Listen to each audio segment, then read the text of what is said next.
Oke, kita menunggu Bobi Nur Rahman, expert kita kali ini yang akan menyampaikan kiprah tentang in-house counsel. Oke, hari ini ini Light yang pertama kali ya. Light adalah program dari Smart Legal Academy, yaitu Legal Inspiration Talk with the Experts. Nah, expert yang akan kita undang kali ini adalah Bobi Nur Rahman, seorang in-house counsel dari perusahaan asing. Ini beliau ini merupakan rekan saya di Hanafia Penggawaian Partners dulu ya, sekarang Dentons HPRP. Assalamualaikum warahmatullahi wabarakatuh. Waalaikumsalam. Udah di rumah Ya, Jack? Udahlah. Udah dong. Emangnya enak ya sekarang ya, cepet ya pulangnya.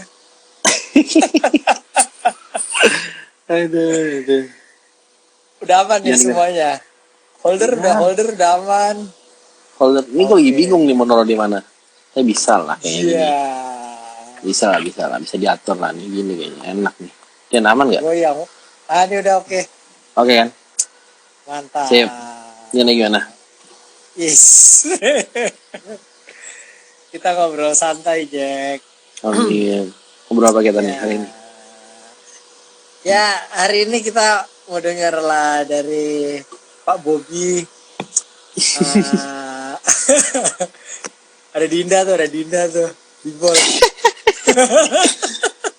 Dia datang hanya untuk mengejek sepertinya.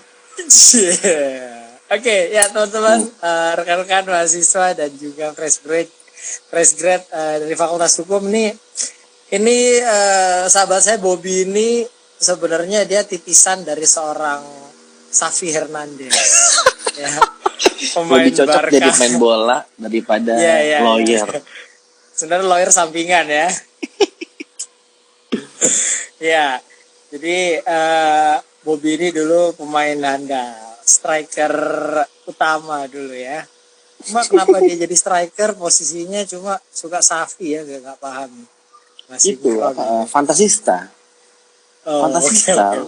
Fantasista mengkreasikan segalanya. Oke, Bob boleh cerita. Bobi ini lulusan dari Universitas Pajajaran Bandung. Pajajaran. Background aja kita ini dulu ya. Perkenalan dulu ya. Perkenalan dong, silakan. Perkenalan. Namanya Bobi Nur Rahman. Lulusan dulu gua itu masuk kuliah tahun 2003 di Unpad kan. Lulus 2007. Nggak ngaret lah. Pas. On time banget. On time. Iya. Jober sama Jober. Iya, bareng. Harinya sama, sidangnya sama harinya. Oh iya. Sidang daring sama. Beda ruangan. Oke. Terus abis kuliah ya nganggur sebulan setengah, terus kerja di Hanafia Penggawa. Waktu itu masih Hanafia Penggawa kan. Sekarang kan Hanafia Penggawa udah berubah jadi, belum berubah ya, mungkin apa namanya tuh Dentons ya, Dentons. Sampai. Dentons. Zaman dulu masih Hanafia Penggawa. Itu ada Laura juga nih. Laura Maharani. Banyak acara reuni mungkin kita seperti magnet. Iya, lanjut. Ada. Terus 2010 cuti setahun. Kuliah di Rotterdam, ambil bisnis corporate maritim. Terus Netherlands ya, Belanda. Iya, di Belanda. Terus balik 2011, lanjut lagi di Hapong sampai 2006. Oke. 2006 terus resign. 2006 sih. 2016 resign, join sama property developer lah di Indonesia. Sampai sekarang masih di situ, berkarir di situ sekarang. Banding Nama setir. perusahaannya apa dong? Nama perusahaan. Nama perusahaannya CFLD, dia itu subsidiary dari China Fortune Land Development. Itu tuh subsidiary-nya Ping An yang megang khusus properti New Industry City. Di banyak hal proyek kita ada di beberapa negara lah. Tapi ya ini kan gua hanya untuk proyek di Indonesia aja. Ada beberapa proyek kita. Oke, so basically ini foreign company dari China. China, iya. China. Oke. Gitu. Kalau orang bilang dulu, Nah, if you can survive in Chinese company, you can survive everywhere. And I'm not Gitu ya, surviving, I'm conquering. oh jadi lu bukan survival ya? Iya dong. Iya.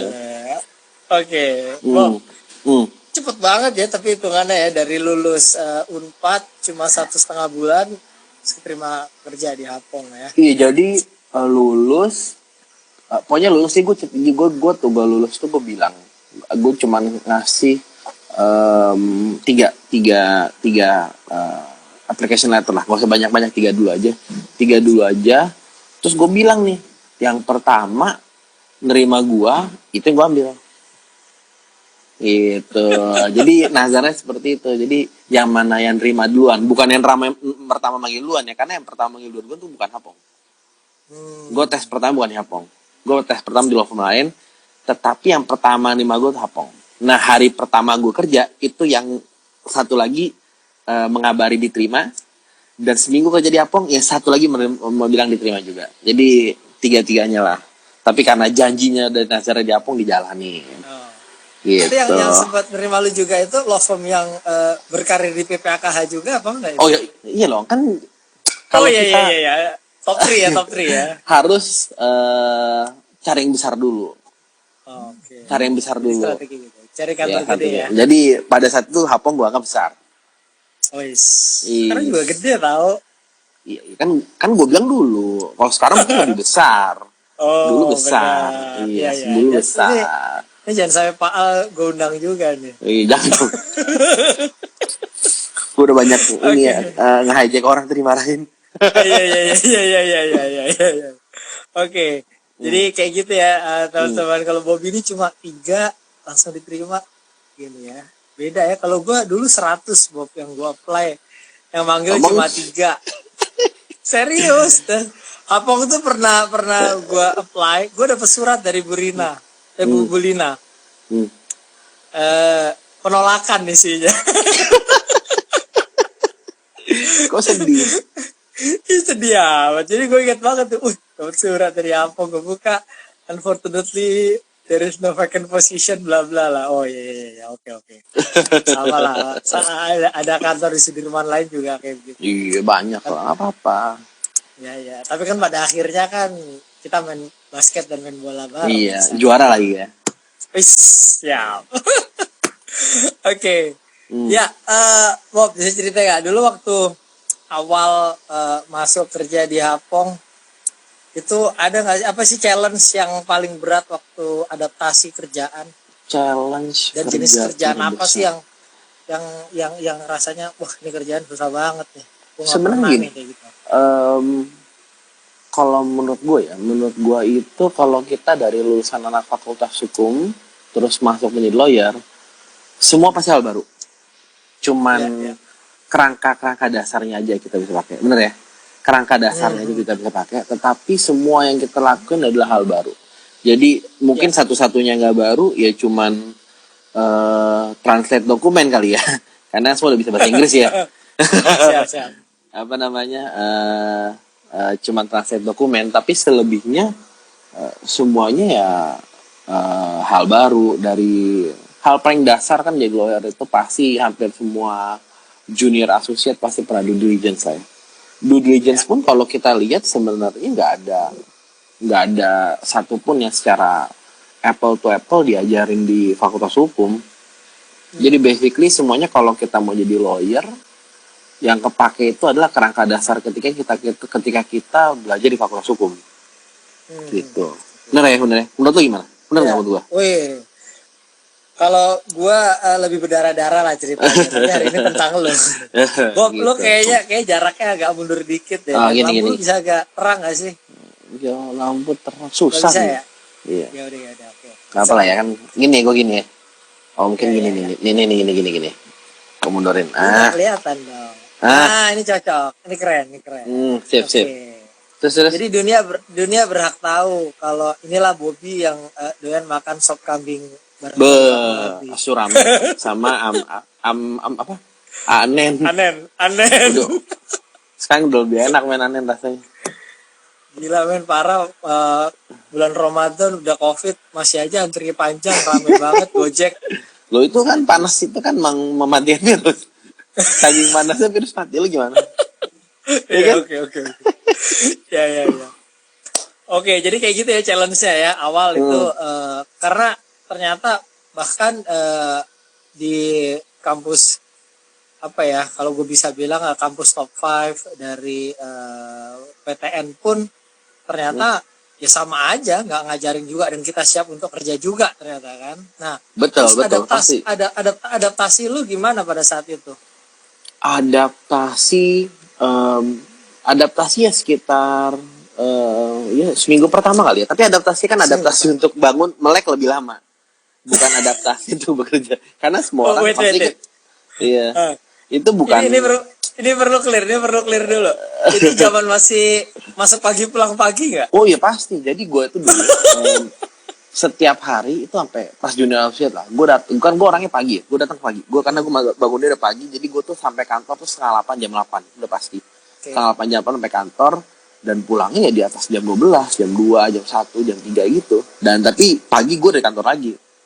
Yeah. Itu karena kebiasaan ya. Jadi bukan karena pressure-nya, tapi emang karena kebiasaannya aja. Gue seneng datang pagi aja. Artinya di sini ada setidaknya ada 2 adaptasi yang harus dilakukan. Yang pertama fisik juga ya. Oh pasti ketahanan tubuh. Vitamin harus makin nambah. Oke, yang kedua tadi tentang pekerjaannya sendiri. Betul. Yang kita belum pernah, jadi di briefing senior dan berusaha adjust dengan situasi gitu ya. Betul. Oke. Nah, ya kurang lebih itu sih. Ya, terus apalagi yang di awal-awal lu yang lu rasa fun banget nih waktu awal gue ngerjain ini. Wah, gue ketemu kayak gini. Gue dari hari pertama gue kerja sampai hari terakhir gue kerja, gue semester selalu seru. Gue nggak pernah ngerasa nggak seru. Gue nggak pernah ngerasa jenuh, gue nggak pernah ngerasa bosen, gue nggak pernah ngerasa capek, gue nggak pernah ngerasa kerjaan banyak. Gue ngerasa semuanya gue nikmatin. Karena kalau lo nggak nikmatin, jadi lawyer itu akan menjadi hal yang berat nih. Nah itu. Lo harus nikmatin. Tapi sekarang gini. Nikmat ya, lu bilang nikmat dan gue juga enjoy banget ya di Hapong dan bahkan gue bilang waktu itu sama Pak Al, gue tuh terlalu nyaman di Hapong dulu itu ya. Terlalu nyaman dan mungkin gue kurang merasa ada challenge sama pressure bahkan ya. Sampai ya tapi gue enjoy banget dan gue keluar pun karena tujuan gue mau bisnis sama buka kantor kan gue gitu sama Pak Al dulu. Tapi gue tetap ya di law firm, di dunia law firm. Nah apa yang membuat lu terus kemudian berpindah karir jadi in-house counsel? Jadi gini, gue itu merasa diri gue seorang pekerja. Gue merasa diri gue seorang pekerja. Jadi gue lokasi gue kerjaan gue pasti beresin. Orang kasih lo jam 8 gue kasih jam 7. Orang kasih lo 10 gue kasih 11. Itu moto gue lah ibaratnya gitu. Gue pekerja. Tapi kalau lo sebagai lawyer, at the end of the day, kalau lo mau karir lo bagus, lo mau jadi partner kan? Lo mau jadi partner, terus kalau lo jadi partner, lo punya kewajiban. Kewajiban lo apa? Kewajiban gak cuma kerja ngerjain dokumen doang. Kewajiban lo salah satunya lo cari klien lah, ya kan? Dan gue ngerasa itu bukan gue. Gue jujur gue bilang itu. Itu adalah salah satu alasan gue bilang ke Pak Al. Gue bilang Pak Al, saya nggak ngerasa saya adalah orang yang ya ada orang bilang itu learning by doing, tapi gue rasa itu bukan gue karena gue orangnya nggak suka basa-basi kan. Gue nggak suka basa-basi, ngobrol-ngobrol, nyari kerja, nyari peluang segala macam. Gue nggak, gue suka kerja aja gitu. Terus pada saat itu juga gue dapet tawaran dari Chinese company ini. Terus gue lihat profilnya lah. Oh nih profilnya gede banget. Profilnya gede banget dan dia buka bisnis pertama di Indonesia. Terus gue ngerasa kan orang Cina ini adalah orang yang sulit ya. Sulit karakter mereka, culture mereka. Jadi gue ngerasa ini challenge nih gue bilang nih. Kalau gue bisa survive, bahkan gue bisa taklukin mereka, berarti gue hebat. Lu bisa di mana aja. Iya, gue bisa hidup di mana aja. Ya itulah jadi salah satu motivasi gue untuk pindah sih itulah. Gue pengen pembuktian diri gue juga lah. Karena gue ngerasa bukannya gue sombong waktu di Apong ya, tapi gue ngerasa gue daripada di poin semuanya kayak otomatis gitu buat gue. Itu gue nggak tahu itu disebut comfort zone atau enggak, karena gue rasa semua orang nggak ada yang tahu comfort zone itu apa. Menurut gue ya itu kan hanya sebutan yang semua orang merasa comfort zone itu ketika lo udah nyaman. Menurut gue nggak sesimpel itu menurut gue gitu. Kalau gue ngerasa pada tahap gue semuanya udah otomatis. Gue tahu apa yang gue lakuin, gue tahu resultnya seperti apa, jadi semua udah otomatis lah buat gue. Jadi gue nggak. Lu waktu itu udah senior associate ya waktu itu ya? Udah senior gue. Udah senior. Wah ini harusnya Dinda ditanyain juga hal yang sama ya. Iya, kenapa ya? Oke. Menarik. Nah, sekarang gini Bob, kan lawyering sama in-house counsel challenge-nya beda nih. Ya, perannya beda. Kalau lawyer berarti kan yang jadi user lu itu sebenarnya klien kan. Kalau jadi in-house counsel berarti kan usernya BOD lah. Betul. Ya, lo report ke BOD nih sekarang kan. Ada Winda ini. Hai Winda. Iya, jadi kalau alumni berkumpul ya. Di kantor gue itu ya apa ya? Bukan report ke BOD lah, apa ya jadi sebutannya ya di manajemen aja lah. Ini untuk apa? Bekerja di manajemen aja lah kita lah, ibarat seperti itu. Gitu. Tapi ya kalau lo bilang challenge gini, menurut gue lawyer itu hitam putih. Lo nggak pernah akan menemukan sesuatu ketika lawyer diminta pendapat dia akan mengambil misalnya ada sesuatu yang memiliki risiko, walaupun risikonya kecil, mereka nggak akan bisa bilang go ahead. Mereka akan bilang walaupun risiko sekecil aja, ini risikonya segala macam. Bener nggak? Pasti gitu ya, namanya lawyer. Nah kalau ketika lo banting setir jadi in-house counsel, lo punya ability untuk ngelihat hitam dan putih. Bener kan ya? Lo punya ability untuk nentuin hitam yang putih mana, tapi lo bisa measures resikonya 1-10. Disinilah ketika lo jadi in-house counsel, lo harus menentukan yang mana yang bisa go ahead, mana yang nggak bisa go ahead. Gitu. Aspeknya banyak. Aspeknya ada komersil, aspek bisnisnya, segala macam aspek harus lo tahu gitu. Jadi ketika lo masukin in-house counsel, lo nggak boleh cuma strict, gue ada orang legal, hitam putih, gue cuma moto legal, nggak bisa. Lo harus belajar segala macam. Nah, ini hal menarik. Corporate lawyer bahkan itu kadang lemah soal business acumen. Ya nggak? Ya kan? Yeah. Dan pasti lo ngalamin dong waktu lagi ngerekrut, ya, ngerekrut junior ataupun in-house counsel yang di bawah lo itu. Lo pasti ngetes juga dong ke mereka soal kemampuan apa ya, soal kalau gue dalam ketika gue ngetes orang untuk kerja di bawah gue, yang gue tes bukan bisnisnya, gue tes kerangka dasarnya. Karena orang punya dengan kerangka dasar bagus, itu bisa diajarin apa aja. Ini in terms of legalnya ya. Iya, kalau atau pola pikir. Pola pikir gini. Lo jadi lawyer tuh nggak hanya lo harus belajar hukum aja. Logika harus jalan. Itu anak Unpad diajarin logika. Ketika gue pertama kali dapat logika gue dapat D. Tapi gue bisa logika. Nah itu. Jadi ketika gue ngetes orang ya untuk gabung tim gue sekarang ya, yang gue tes itu pasti kerangka dasar sama logika berpikir. Karena orang dengan kapasitas dua ini, dia mumpuni dua kapasitas ini, itu lo ajarin apa aja bisa. Dan dia bisa ngelihat keadaan, menurut gue. Karena semuanya kayak ibaratnya lo harus beradaptasi dengan cepat. lo harus bisa ngelihat suatu masalah nggak hanya dari satu sudut pandang, dari berbagai macam sudut pandang, dan solusinya apa gitu. Oke. Jadi kerangka dasar kuat. Berarti Omar memenuhi kriteria itu dong ya? Iya, kan gue ini dik. Gue tahu arah aja lu bakal jawab. Kan gue ini dik. Oke, good. Ya, jadi tadi logika kerangka dasar nih kan tadi ya. Dan ya itu pada akhirnya mau itu internal lawyer atau eksternal lawyer kan tetap kita harus berpikir secara lateral, nggak bisa cuma normatif kan gitu lawyer kan. Nggak bisa, benar. Dan sekarang semakin kesini bahwa pressure-nya klien ke lawyer itu udah nggak bisa lagi cuma sekedar aspek legal. Lu udah nggak bisa lagi ditanyain cuma sekedar ini gue apa enggaknya karena undang-undang dan peraturannya kayak gini. Kan udah mulai kayak ya kan, udah mulai yang kayak kalau gua udah benar. Nah, gimana? Benar, udah nggak ada lagi berdasarkan peraturan apa tuh udah hampir nggak ada lah. Maksudnya ngomong seperti itu. Maksudnya intinya mereka nggak akan nanya peraturan berapa, intinya mereka bilang gue mau ini, caranya apa? Ya itu. Lu dituntut untuk kreatif.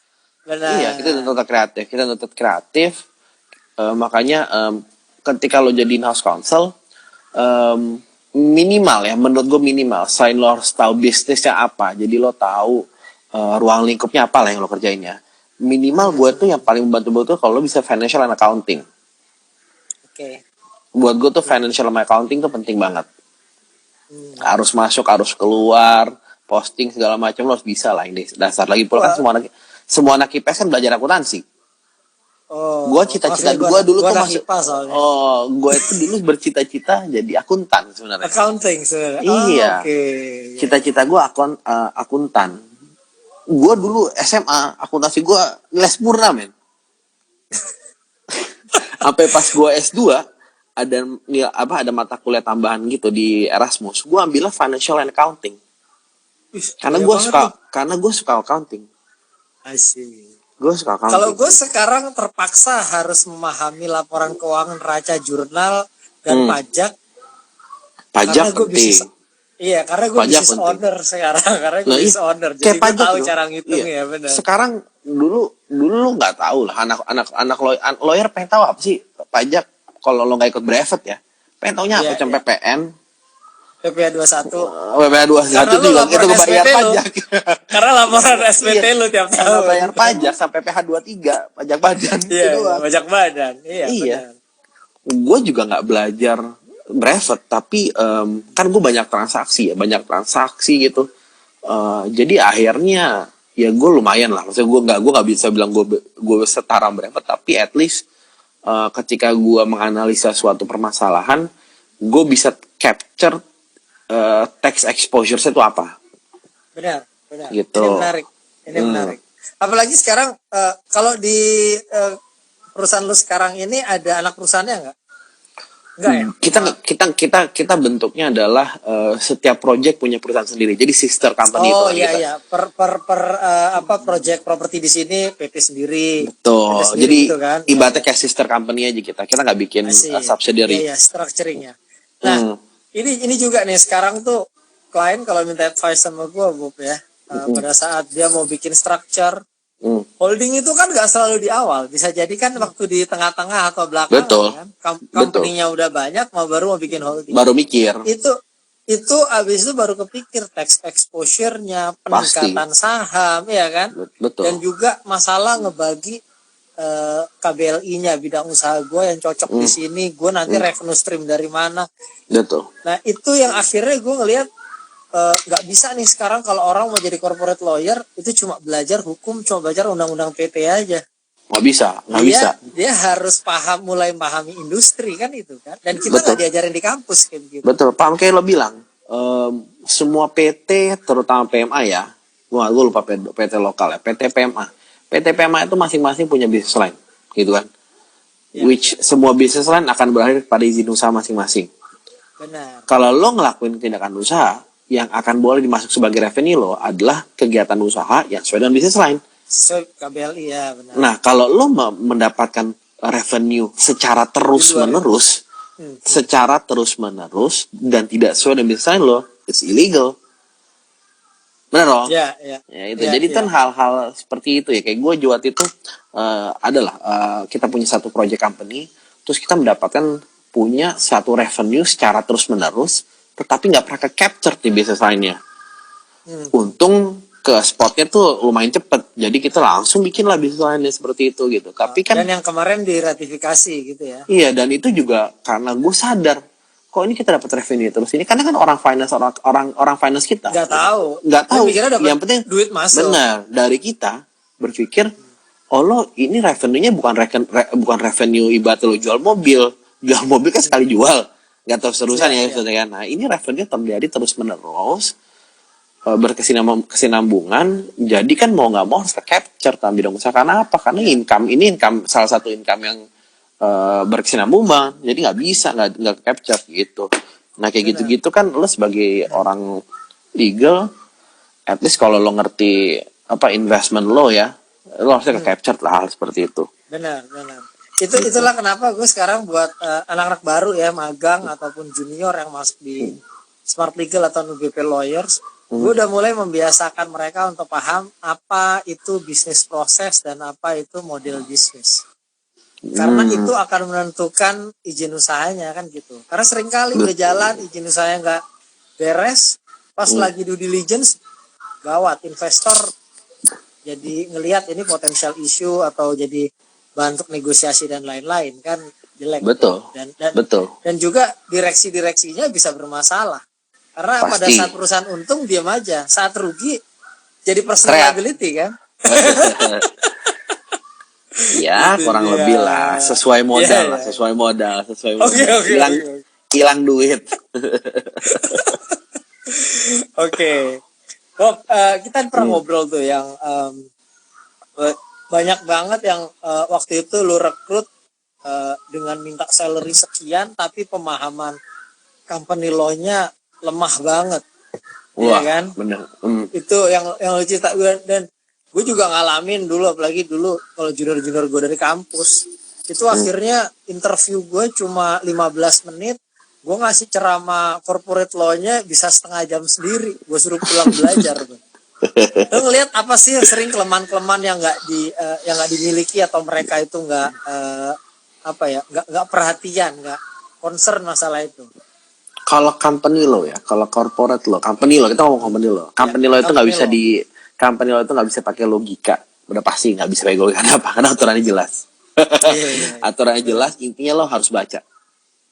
Namanya company lo harus baca, lo praktekin, itu akan membuat lo aware, membuat lo ingat, membuat lo memahami konsepnya seperti apa. Jadi kan sebenarnya dari company lo, yang pertama lo lakukan adalah lo harus baca, lo pahamin. Nanti begitu lo udah paham, lo tahu logika berpikirnya company lo. Company lo ini kan sebenarnya kayak telur ya, kayak telur jadi ayam. Dari masih jadi telur, terus dia mulai netas jadi ayam, jadi ayam kecil, lalu jadi ayam besar, terus nanti dia udah mulai sekarat, dia mati dibagi warisan. Intinya seperti itu, ibaratnya seperti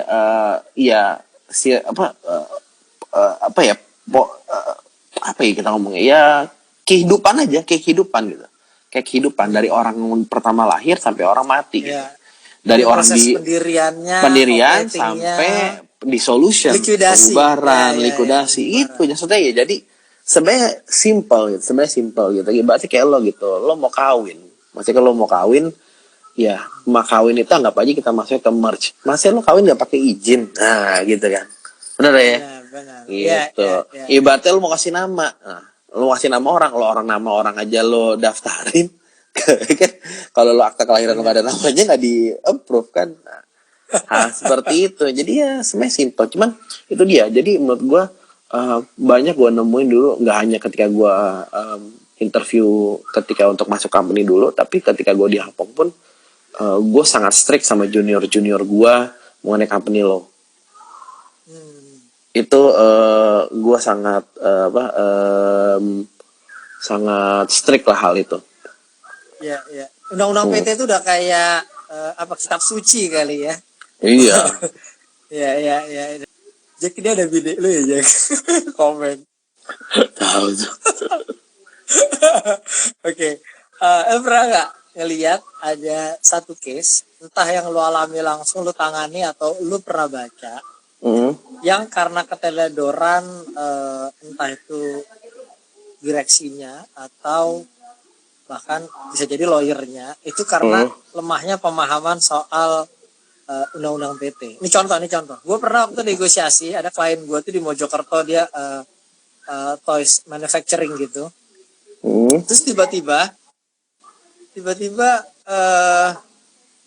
dia disomasi sama mantan direksinya. Terus didatengin. Cuma dia panik aja kan, di perusahaan panik karena perusahaan dari Cina juga. Datengin lawyernya, ternyata lawyer agak preman gitu lah, ngertak-ngertak. Pas udah datang gue ketemu nih. Ya Lo ampun, bisa strike ini kan, bisa strike komen gak sih? ya. Jadi tiba-tiba yang si lawyer ini bilang gini, Bob. Bang, bukannya gimana bang ya? Harusnya perusahaan klien abang itu jadi harus bisa ngerti kondisinya. Klien saya ini udah lama jadi direksi, punya kontribusi yang luar biasa sama perusahaan. Masa nggak dapat saham? Nggak dapat dividen? Kan gue kaget, Bob.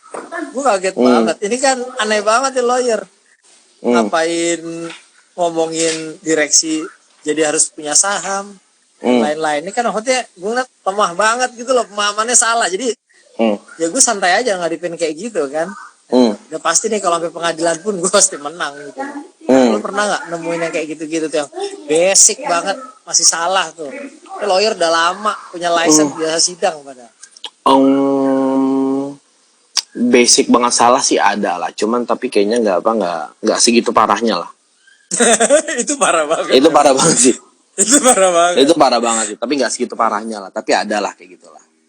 Atau yang kayak waktu lu due diligence, ada nggak yang misalnya nih kayak udah ada transaksi perjanjian ini ternyata direksinya belum diubah tapi dia udah tanda tangan gitu, apa sih yang lu suka temuin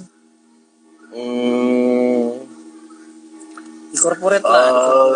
Ya kalau corporate yang paling jarang, menurut gue sih paling jarang ditemui itu apa ya? Hal paling simpel yang paling jarang lewat tuh adalah daftar megang saham kali ya. Oh iya.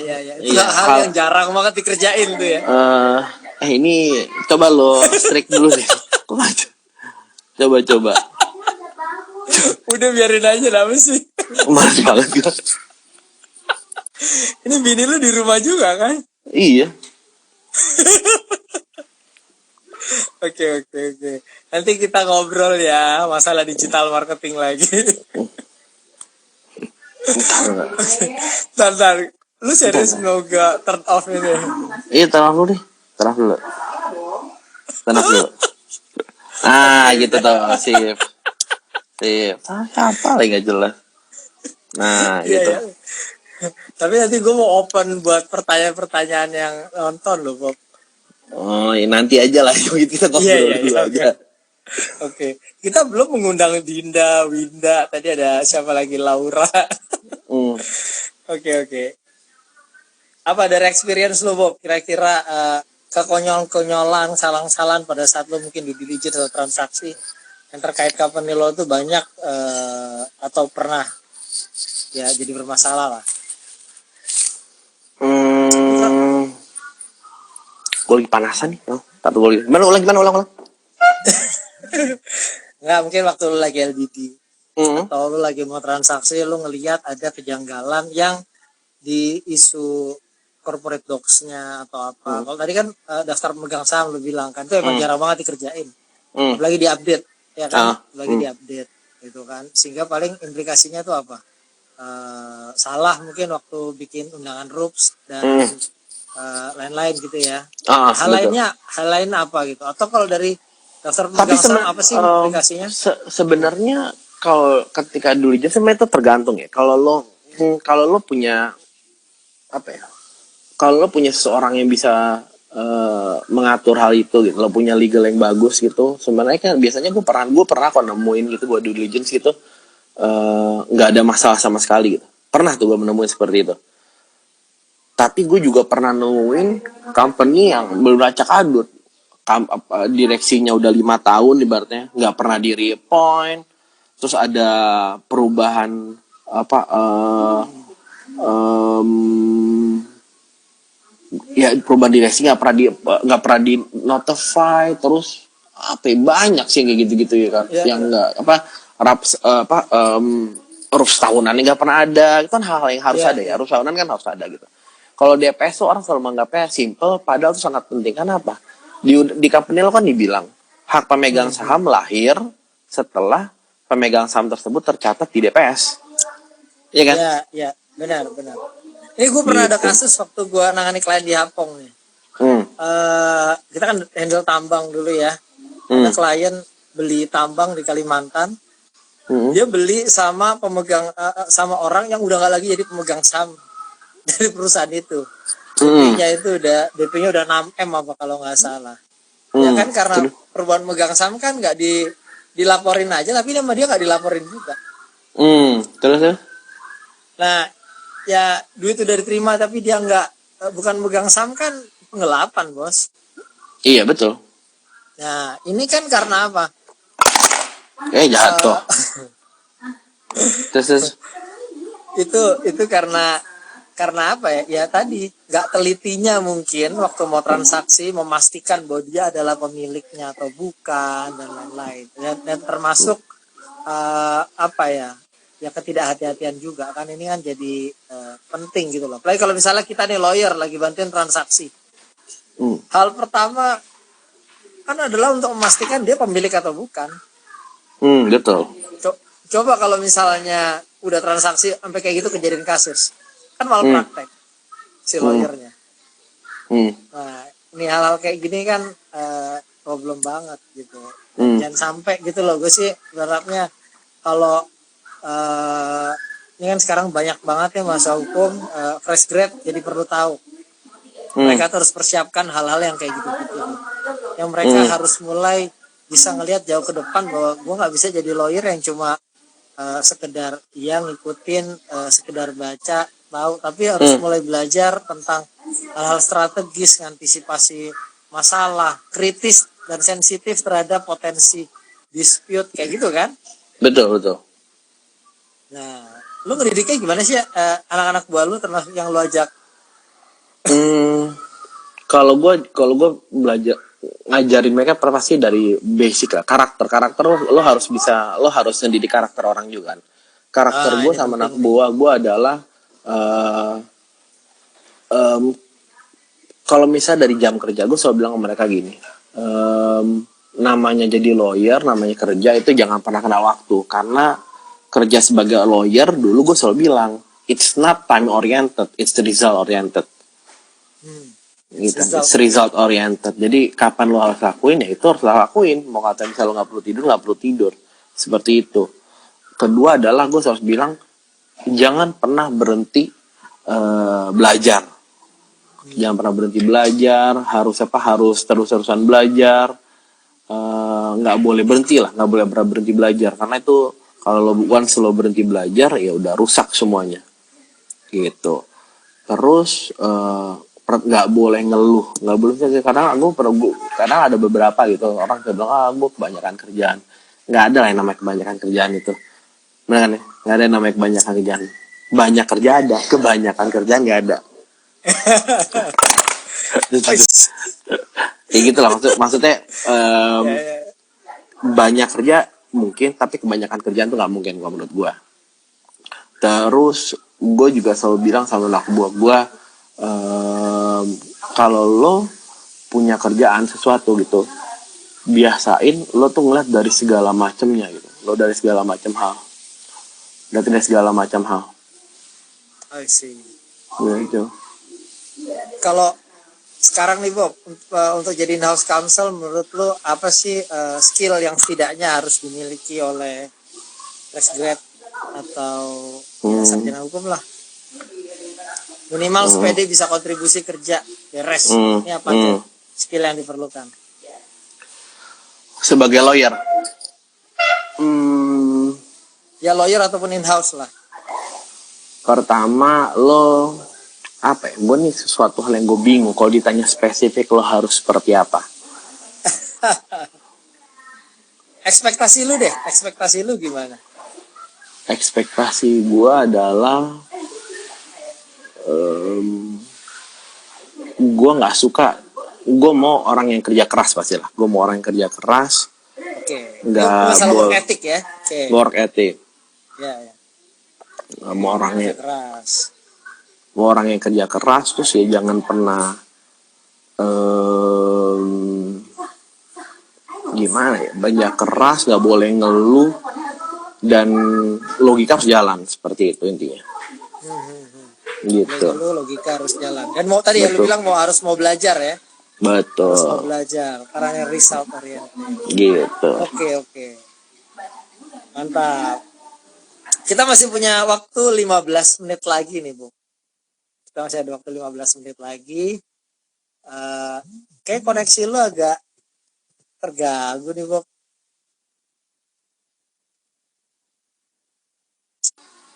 Oke. Gue ini nih. Siap. Harus caps dulu. Siap. Ya. Oke. Udah deh. Ntar kita ngobrol lagi. Yuk. Thank you banget. Bye, udah mau sharing, Jack. Thank you ya. Thank you, bye. Waalaikumsalam. Waalaikumsalam. Yes, something come up, kayaknya dia ada urgent nih. Nah, cuma ada satu pertanyaan bagus nih. Kak, apakah in-house counsel terlebih dahulu juga sering melakukan litigasi? Wah, ini pertanyaannya bagus banget. Sekarang, nanti mungkin saya undang ya Mbak Monica Aulia. Beliau itu senior saya di kampus, di Unair. Pernah jadi lawyer di beberapa kantor hukum besar, dan juga kerja di oil and gas di Chevron sama Exxon ya kalau nggak salah. Dia tuh pernah bilang gini, sekarang aku nggak cuma harus paham tentang oil and gas atau corporate law, tapi ada tiba-tiba dugaan perkara ini tindak pidana, aku jadi harus ketemu sama jaksa, Bim. Tiba-tiba ada sexual harassment di kantor, dia harus bisa ngasih advice. Dan kalau ada apa-apa, yang garda terdepan perusahaan kalau ada dispute itu ya in-house counsel-nya. Dan tidak sedikit sekarang in-house counsel itu berlitigasi. Bahkan mereka sampai punya kartu advokat. Kenapa? Karena realitasnya adalah banyak perusahaan bahkan PMA itu melakukan efisiensi juga. Mereka berhemat. Kalau nggak butuh amat, nggak hire external lawyer.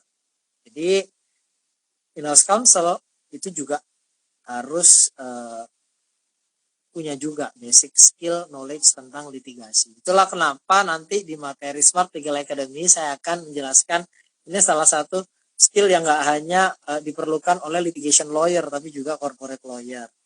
Dan lebih jauhnya nanti akan ada expert lainnya, ada Bang Fredrik J. Pinakonari dari FJP Law Office, itu akan jelasin tentang litigationnya, ya, basic litigation yang harus dimiliki oleh corporate lawyer ataupun in-house counsel. Good, pertanyaannya, makasih banget, keren. Nah, ini juga jadi satu concern saya, bahwa banyak banget fresh graduate dan mahasiswa hukum itu yang masih lemah banget pemahamannya tentang company law. Kenapa tadi makanya saya undang Bobby untuk sharing, karena Bobby itu salah satu sahabat saya yang punya pemahaman fundamental, fondasi tentang corporate law-nya bagus banget. Tadi dia cerita bahwa pada akhirnya untuk pengembangan, ngasih advice, ngambil keputusan dan lain-lain, pendekatannya itu sampai ke bisnis juga, ya, ke cash flow dan lain-lain, bukan hanya tentang aspek hukum. Ya, ini jadi penting. Dulu waktu di kantornya Apong, kami itu dibekali dengan satu undang-undang PT dengan semacam tafsir, tapi ini kayak penjelasannya lah, bukan penjelasan undang-undang ya, tapi ulasan atau catatan-catatan tentang pasal per pasalnya, dan itu keren banget. Saya belajar banyak di situ karena corporate lawyer yang pasti waktu due diligence dia harus paham mulai dari misalnya pengalihan saham itu dilakukan secara proper apa enggak, sudah dapat persetujuan pasangannya atau tidak, kalau nggak dapat enggak prenupnya, kalau misalnya ada prenupnya sah atau tidak prenupnya, itu sampai detail kayak gitu. Kalau enggak apa, transaksinya jadi cacat dan bahkan bisa batal demi hukum. Bagaimana sikap perusahaan, meratifikasi atau bahkan justru menyalahkan direksi tersebut atau pemegang saham tersebut atau bagaimana. Nah, hal kayak gini harus dipahami. Belum lagi soal tindakan-tindakan perseroan. Pengalihan itu perlu persetujuan RUPS, berapa quorumnya, kemudian untuk penjaminan aset itu perlu rekomendasi dari komisaris atau tidak, diaturnya di Undang-Undang PT atau di anggaran dasar juga. Ya, Undang-Undang PT dan anggaran dasar perseroan itu udah semacam apa ya, kalau di Islam itu Quran dan hadisnya. Jadi kita harus punya pemahaman yang baik supaya kita bisa memberikan advice yang baik, mereview transaksi dengan baik, dan jangan sampai transaksi gagal karena salahnya pemahaman kita terhadap corporate law. Ya, mungkin malam ini kita akhiri dulu, atau masih ada pertanyaan nggak? Ini masih ada beberapa pertanyaan. Oke. Yang pasti gini, hari Jumat kita akan live lagi. Jumat akan mengundang partner dari kantor Denton HPRP, yaitu Maurice Situmorang. Ya, dia ini jago banget dulu waktu masih zaman kerja bareng, dia paling banyak tuh masalah kebun sama tambang. Tapi kali ini dia akan bahas tentang investasi di Indonesia. Ya, perannya lawyer itu bagaimana dan skill apa yang diperlukan. Ya, nantikan stay tune di Instagram saya. Follow Instagram saya dan dapatkan update-update seputar legal dan juga karir profesional di industri hukum. Terima kasih semuanya yang sudah menyimak. Nanti saya save ini juga di ya. Assalamualaikum warahmatullahi wabarakatuh.